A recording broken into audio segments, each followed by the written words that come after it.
Okay, I believe car camping is better than RVing because of you have more parking options with car camping. You can park anywhere and sleep overnight. I see so many signs in grocery store parking lots, pretty much Walmart, because I focus on overnight sleeping at Walmart, where they say no RVs or truck parking. You know, they're picking on the RVs, they're picking on the bigger vehicles.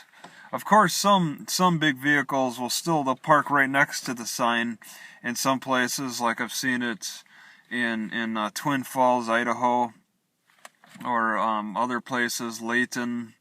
They just if they're the big trucks, the big semi trucks are just a little too large to be towed away. I mean, yeah, the cops can threaten to arrest and all that stuff though too. There's that, but in some cities, they can't really tow away the super big vehicles. So some people will risk that, but I don't risk that. I won't because I'd rather car camp and just kind of mix in with the other cars as best I can. So that's a big advantage. Just the parking options alone is a big advantage for car camping. You can really get around and do things. You don't need to have like your own self-sufficient type of home structure in a car.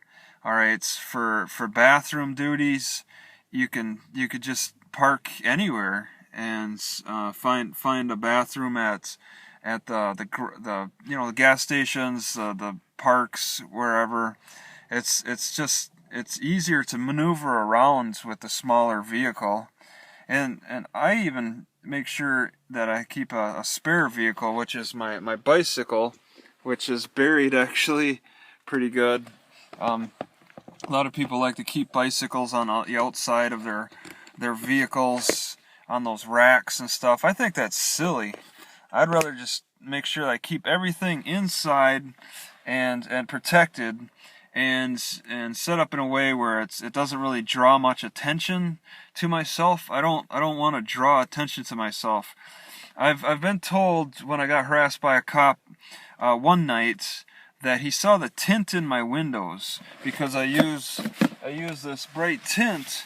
All right, this is normal to use in the summertime during the daytime, but when it becomes more fall, winter, even the spring, depending on where you are, it'll look suspicious when you put it all around your windows.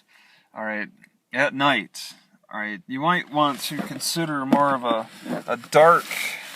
I found this on the side of the road. This dark wire fabric stuff. You just fold it up. I've been only covering up one window though. See, the thing is, I don't want to look too suspicious covering up all the windows too much. I mainly just cover up where my head shows because it seems like I get harassed by cops a lot. When I don't cover up this window while I'm sleeping, he'll see my head a lot of times and then have to talk to me and tell me that there's some kind of regulation out there.